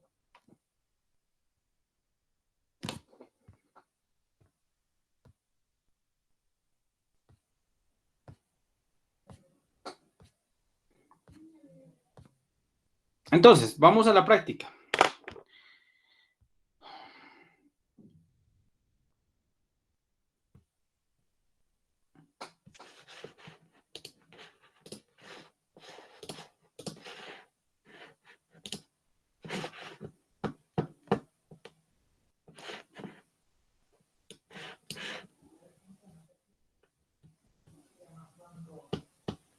Entonces, aquí la primera cosa importante es importar los datos. Entonces vamos a traer digamos, el Producto Interno Bruto,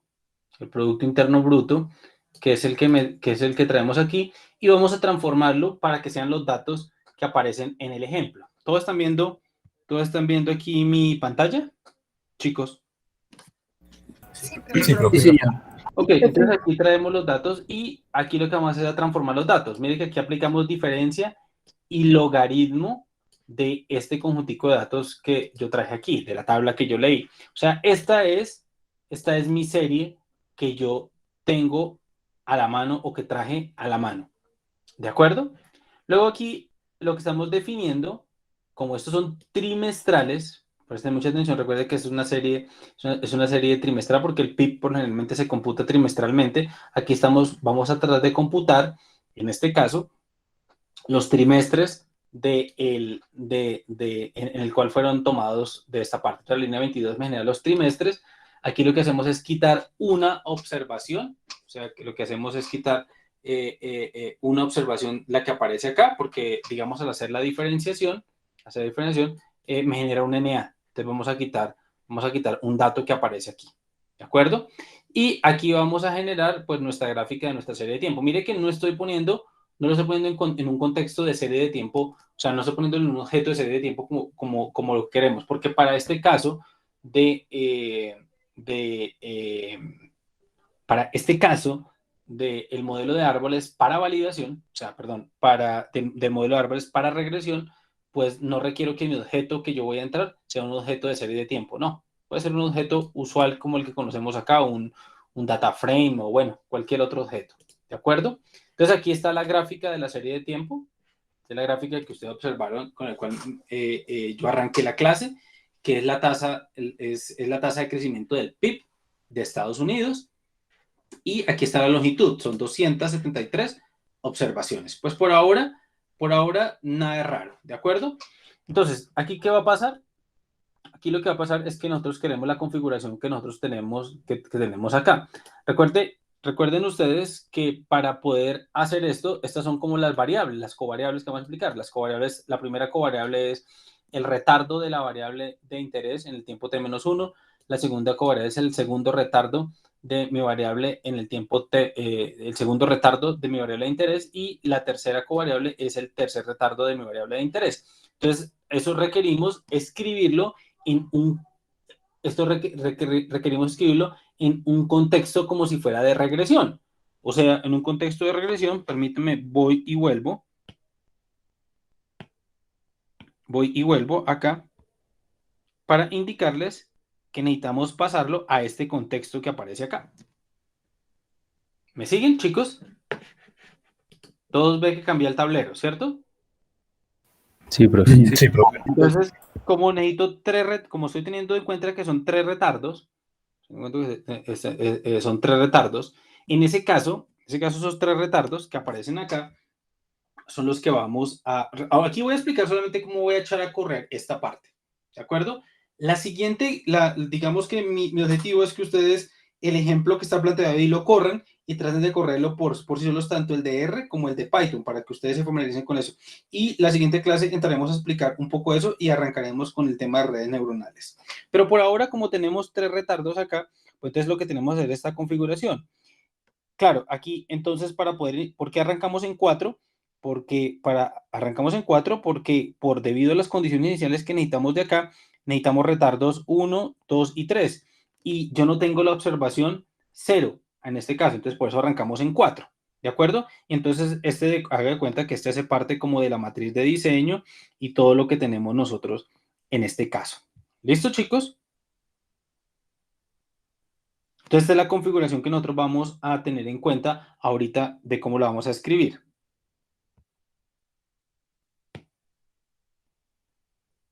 Entonces, permítanme.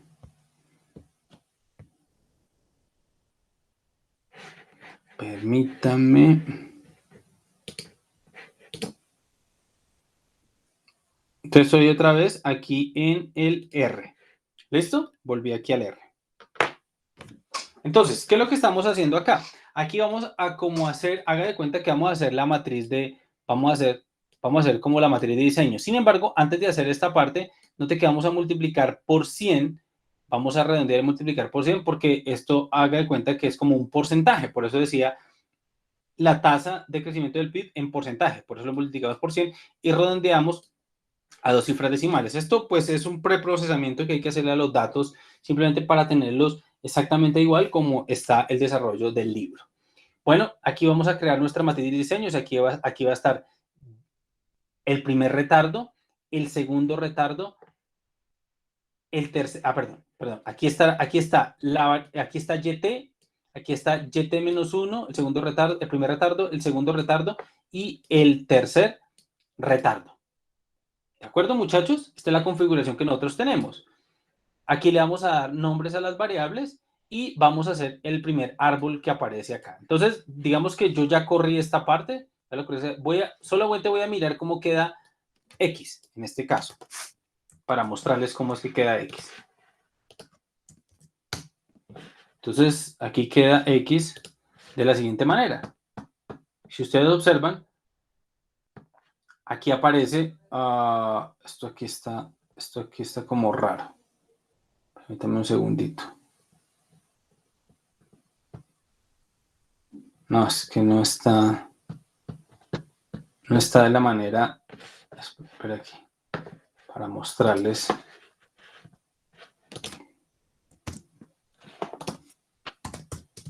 Bueno, la dimensión de X es, esto, permítame que aquí yo aquí ya tengo algo mal. Voy a correrlo otra vez. Voy a correr algo, permítame un segundito. Vamos a correr esto de nuevo y esto de nuevo. Es que tengo un error. Seguramente adelante. Listo. Ahora sí. Poner aquí X. Y aquí, ahora sí la X es como yo la definí. O sea, la matriz de diseño. En este caso, la matriz de diseño, aquí está el producto interno, el crecimiento del Producto Interno Bruto. O sea, esta es mi variable en el tiempo t. Ese es el primer retardo de la variable, el segundo retardo de la variable y el tercer retardo de la variable. Tal cual yo lo deseo para mi configuración. O sea, este es un data frame, ¿de acuerdo? Un data frame, donde aquí la primera es la variable respuesta y esas son las variables explicativas. ¿Hasta ahí estamos bien? Sí, señor.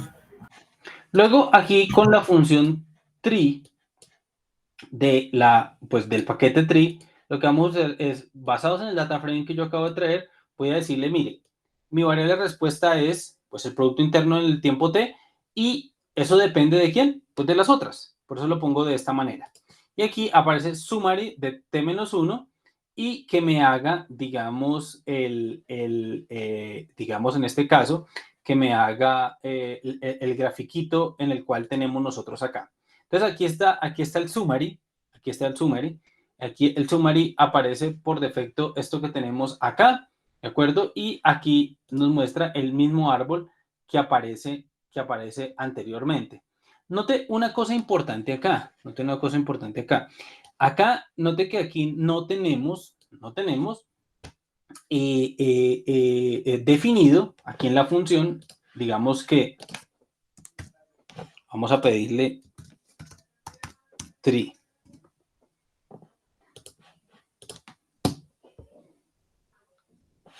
Aquí está la función tree de tree.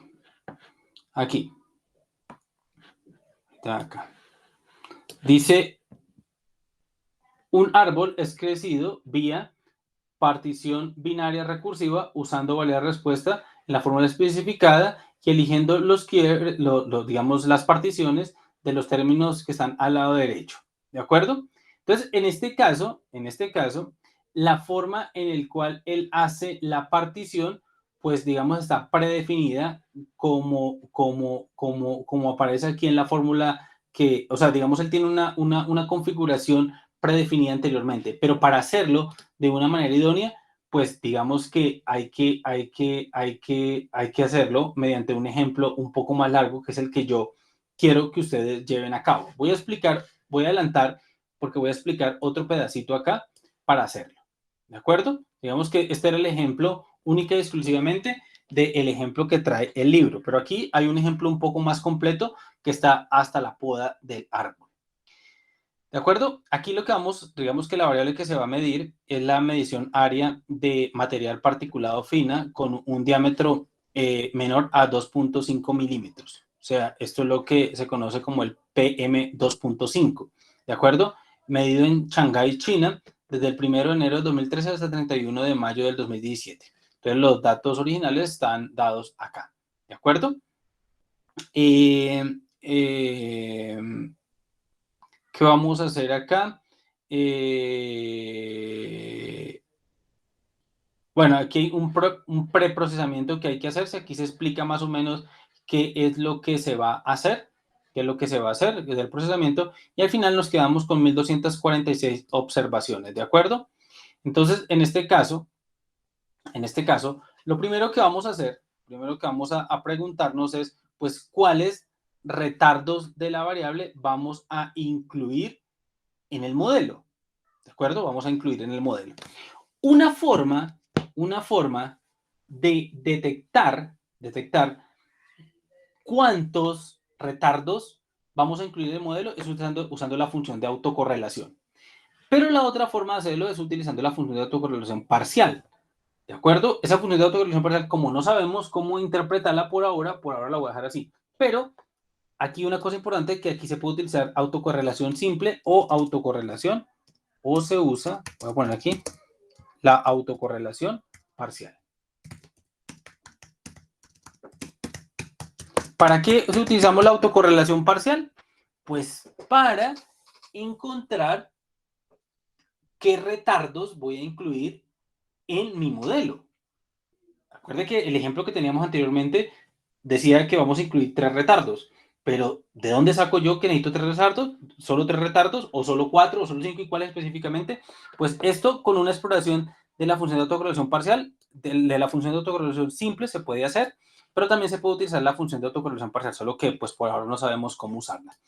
¿Qué otra cosa creen ustedes que podríamos utilizar para chequear qué variables entran o no explicativas en el modelo? ¿O qué retardos de la variable entran o no en el modelo?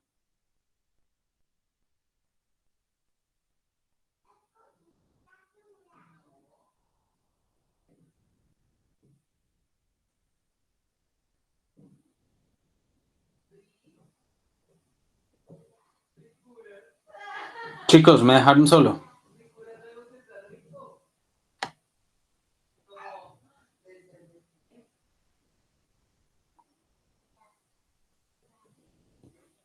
Nadie tiene idea de qué otra, además de la función de autocorrelación simple, bueno, la parcial se las quedo viendo porque esto lo vamos a ver un poco más adelante, pero aparte de la autocorrelación parcial, ¿qué otra cosa que hayamos visto dentro de estadística descriptiva exploratoria nos puede servir para detectar qué retardos debería yo incluir en el modelo? El periodograma. Bueno, el periodograma puede ser útil para indicar si hay algún tipo de ciclo pendiente en los datos. Pero, ¿qué otra cosa adicional? ¿Por qué? A ver, la primera pregunta es ¿por qué utilizo la autocorrelación parcial, la autocorrelación simple? Para encontrar los retardos a los cuales hay mayor asociación. Los retardos que hay mayor asociación. ¿Y por qué cree que es útil? Entonces, en este caso, como variable, como criterio para seleccionar los retardos de la variable de interés. Permítanme, voy a sacar la autocorrelación aquí un poco más grande. Esta es la autocorrelación simple de los datos.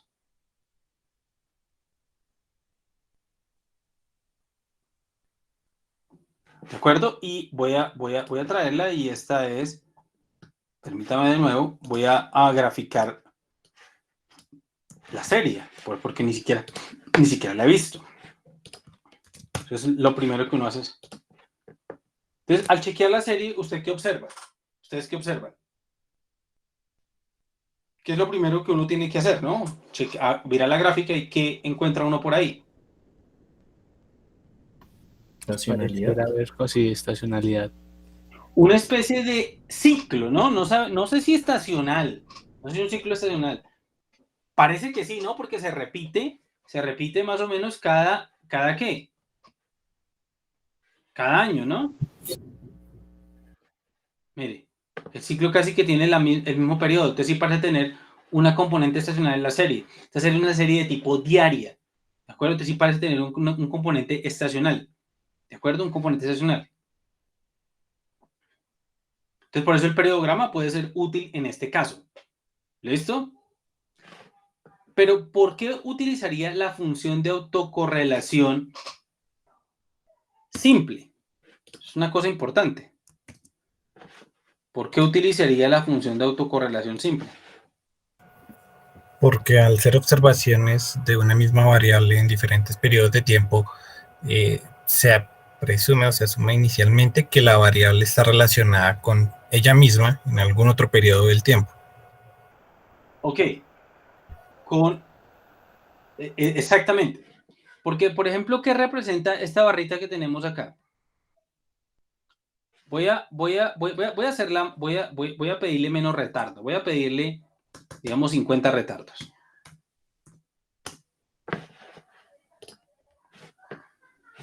Esta autocorrelación que tenemos acá es la autocorrelación de rezago 1.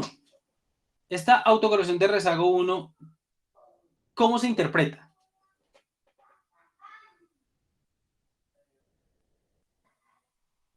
Porque esto sí yo ya lo he dicho muchas veces. ¿Cómo se interpreta esa autocorrelación de rezago 1?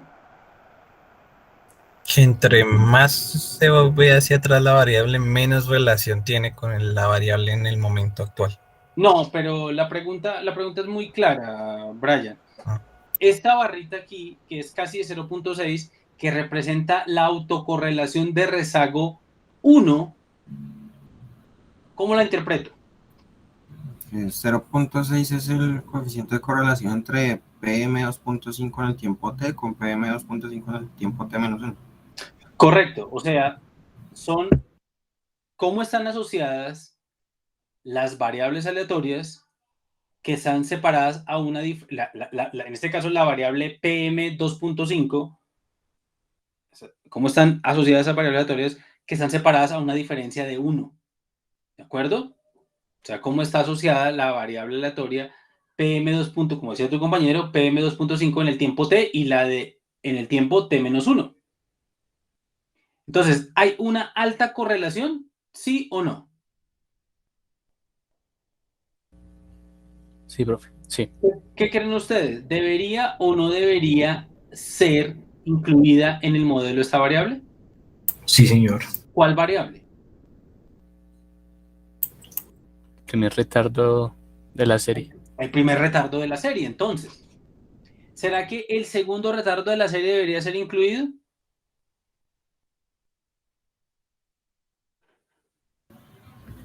Sí, me parece por la gráfica, sí. Sí, al parecer por la gráfica sí. ¿Qué otros retardos deberían ser incluidos? Pues aquí viendo todo esto, aquí hay autocorrelación. Claro, mire que estas autocorrelaciones de por acá son 6.6, son muy altas. Esta es cercana a 0.4, muy altas, pero ya de aquí por debajo tienden a no ser tan altas. Tienden a no ser tan altas. ¿De acuerdo? Tienden a no ser tan altas. Veamos. Voy a poner la de 400.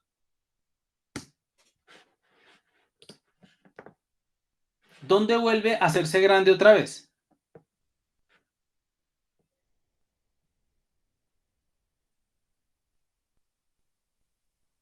¿Dónde vuelve a hacerse grande otra vez? Esa autocorrelación, por acá, casi de este mismo nivel. Casi ninguna parte, ¿no? Vuelve a ser otra vez alto como por acá. Vuelve a ser otra vez alto, grande por acá. Y grande, entienda grande como mucho más allá de 0.2. ¿Cierto? Porque aquí son más pequeños que 0.2. Hay una asociación estadística, pero no para ser tan fuerte. Aquí, esta de por acá ya tiende a ser muy fuerte. Note que por acá, este es el rezago 400, este es el rezago como 360 y algo, que es una autocorrelación más arriba de 0.2. Este 365 lo que está haciendo referencia en este caso, es que al parecer aquí nos está reflejando el hecho de que aparentemente hay un ciclo estacional y aproximadamente, como nosotros lo habíamos detectado anteriormente, como de ¿qué? Como de un año. Y un año y una variable, como esta es una serie diaria,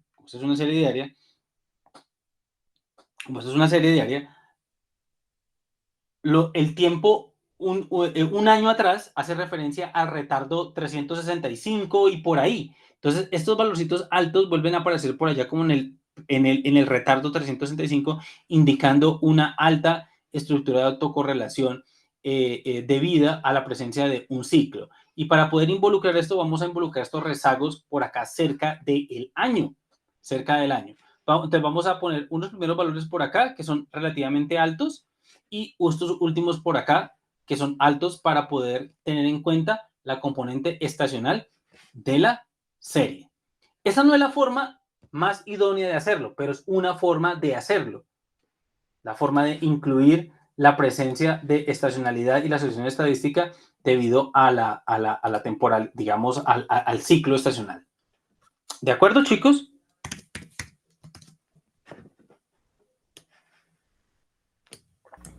Sí.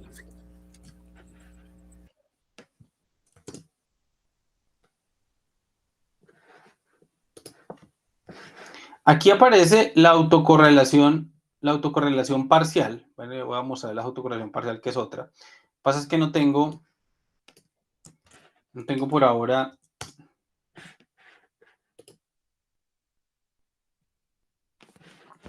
Noten por acá que la autocorrelación parcial sí me dice por aquí hasta qué retardos son más o menos muy fuertes. Son estos primeritos de por acá. Ya por acá no resulta muy fuerte, estas bandas son de significancia. Y por acá vuelven a ser otra vez grandes, por acá, cercana a los 365, que es, digamos, el retardo que tiene relacionado el ciclo estacional. O sea, las observaciones cada año se está pareciendo, digamos, debido a que cada año se presentan esas montañitas que uno veía en la serie, ese comportamiento cíclico de la serie, eso está viéndose reflejado también acá por la autocorrelación. Y mire que la autocorrelación parcial ya me deja un montón de autocorrelaciones que están por fuera. Por eso la autocorrelación parcial puede ser útil para encontrar los retardos que pueden aparecer aquí. La autocorrelación parcial básicamente es una autocorrelación, como su nombre lo dice, pero de la variable otra vez en el tiempo, digamos, en el retardo h, pero sin tener en cuenta la influencia de las observaciones que están en el medio. Haga de cuenta, es esa la idea. Usted quita las observaciones que están en el intermedio. Entonces, por ejemplo, voy a medir la correlación de xt con t-5. Entonces, la computo, pero le quito la influencia de las observaciones que están en el intermedio, de x3, de x4, de x2, de x3 y de x4. Le quito la influencia. Y eso me mide la autocorrelación simple, parcial, que estamos teniendo acá, que es diferente a la autocorrelación simple que aparecía anteriormente. Por eso es bien útil, pero pues solo hasta un poco más adelante que pueda definirla y un poco más de cosas podemos hacerlo. Podríamos utilizarlo un poco más formalmente, pero pues ahora pueden, digamos, usarla a partir de ahora, ¿de acuerdo? Teniendo en cuenta esa definición que les di, que la autocorrelación parcial, pues es la estructura de autocorrelación de las variables que están separadas a un rezago de h, pero quitando la influencia de las observaciones en el medio. ¿De acuerdo?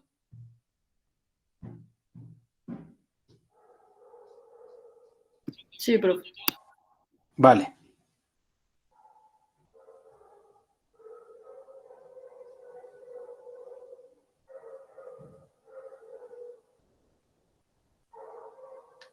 Listo. ¿Qué vamos a hacer acá? Pues entonces vamos a definir qué retardos van a entrar. Entonces, viendo por acá, uno puede chequear que más o menos del primero a los 10, digamos, los retardos del 1 hasta el 10, parece que son los que van a ingresar aquí dentro del modelo. Uno puede, por ejemplo, aquí pedir la autocorrelación parcial digamos, del 1 al 30, por decir algo, y chequear cuáles resultan significativos. Mire que solo hasta como por acá resulta significativo, hasta el 10. Por eso la parcial puede ser bastante útil acá en este caso. Ya para aquí en adelante, más allá del 10, por aquí el 13 resulta ser, pues, digamos, teniendo en cuenta que esta es la línea que nos entrega la significancia de esas autocorrelaciones, pues ya aquí esta autocorrelación no parece tan significativa, esta por aquí no, esta parece la más grande, entonces por eso tomamos 10. Y después, pues uno chequearía un poco más adelante, llegando hasta el 400, por ejemplo, y uno chequearía que por acá autocorrelaciones alrededor entre 365 y 370, que son estas que están como por acá,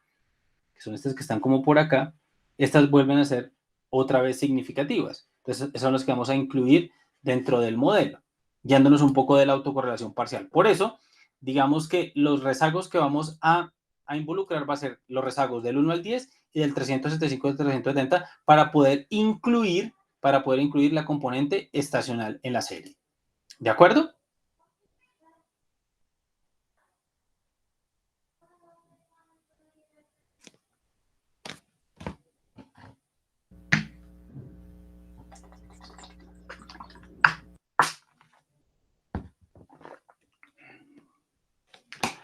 Ok. Luego aquí viene la función nnSetting. Y la función nnSetting, ¿qué es lo que me va a hacer? Me va a hacer de una manera muy chévere encontrarme, pues, la matriz esta X que yo generé acá un poco a mano. Que yo generé un poco aquí a mano. Me va a permitir armar de una manera idónea esta matriz X, donde estaba, pues, en la primera columna YT y en las demás columnas los retardos de esas variables. Pues eso hace esta función nnSetting. Entonces, aquí me va a decir, mire, voy a utilizar como variable de interés la PM2.5, que es mi variable Y en el tiempo T. Aquí voy a poner los retardos que van a incluir en el modelo, pero además me reparte entre muestras de entrenamiento y muestras de prueba. ¿Cuántas van a hacer de muestras de prueba? ¿Cuántos datos van a ser parte de la muestra de prueba? Pues 365, que son los que aparecen aquí. Entonces, N4 me va a decir cuántos datos de prueba van a estar en el modelo. ¿De acuerdo? Entonces, simplemente corriendo M1 y pidiendo los nombres, aquí me genera. Mire, aquí está X, que es, aquí sí viene siendo mi variable de diseño. Aquí está Y, que es mi variable de respuesta. Aquí están los, digamos, los valores de prueba para la variable Y y los valores de prueba para la variable X que tenemos acá. ¿De acuerdo? Es en ese sentido lo que vamos a trabajar acá. Y entonces aquí simplemente pues X va a estar, que ahora sí va a ser mi matriz de diseño, donde están mis covariables, Y va a ser mi variable de respuesta y así sucesivamente. Entonces aquí en la función tree es lo que vamos a hacer. Entramos mi variable Y de data frame pues entro a la X que aparece acá. Y simplemente corro mi función otra vez en este caso y me genera pues digamos que un primer árbol sin haberlo digamos trabajado más allá. Digamos lo que me aparece aquí es un árbol, lo que aquí me aparece en principio es un árbol que sale por defecto de la configuración que aparece acá. Entonces, por ejemplo, aquí lo que me está diciendo es que el primer retardo de la variable es el retardo más importante, que es el que aparece acá. Por la izquierda, el mejor retardo es otra vez el primer retardo de la variable, mientras que por la derecha el mejor retardo es el 16. El 16 en este caso, el 16. El retardo 16 no es exactamente X16, porque si usted se da cuenta, aquí vemos de 1 hasta 10 y luego aquí aparece X365 hasta X360, o sea, aquí hay 6 observaciones más. O sea, estamos incluyendo que el retardo, si ustedes observan acá la variable X, o la matriz X más bien, la matriz X, dentro de la matriz X, permítanme un segundito acá. Dentro de la matriz X, aquí aparece primera columna, que es xt-1, xt-2, xt-3, xt-4, menos 5, y aquí aparece hasta, mire, 14, 15 y 16. Esos primeros 10 corresponden justamente a los primeros 10 retardos. Hasta aquí corresponden a los primeros 10 retardos. Pero este aquí es X365, X366, X377, bueno, xt-365, xt-376, xt-377 y así sucesivamente hasta xt-370. O sea que el X16 realmente corresponde al retardo 370. Corresponde al retardo 370. Que, pues, es el que aparece acá en este caso. Y pues este es el árbol a priori que sale por defecto con unos cortes que aparece preestablecido, pues el árbol de decisión que aparece acá. ¿De acuerdo? Sin embargo, la próxima clase, yo lo que espero es que ustedes me traten de correr y que me generen todo el tema de la validación cruzada, lo vayan haciendo aparte y lo vayan explorando. De aquí en adelante, pues digamos desde donde dice ejemplo completo desde el inicio, con toda la configuración, con toda la parte de cómo se sacan los retardos y digamos cómo sacan los errores de predicción y cómo escojo por vía validación cruzada, que es esta última parte, cuál es la profundidad del árbol. ¿De acuerdo? eso es lo que les pido que hagan para la siguiente clase. Entonces, tengo tiempo para un par de preguntas antes de terminar la clase.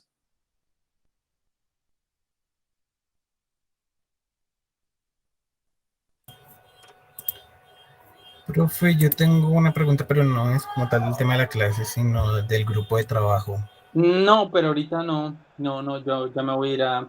Hoy estoy como un poco cansado, hombre. Entonces, No es para revisar nada, es que pues el profe recibió un correo el fin de semana, una persona se retiró y quedamos solamente 2 personas en el grupo. Queríamos saber si hay problema con eso o podemos seguir trabajando los dos. no, sigan trabajando los dos, si quieren. Ah, listo, profe. Pero él me ha dicho que quedaban 3, ¿no? No, profe, solo quedamos 2. Ah, bueno, pues si a ustedes no les parece bien, sigan trabajando los dos. Vale, profe. Si les parece bien, ¿listo? Listo, profe, gracias.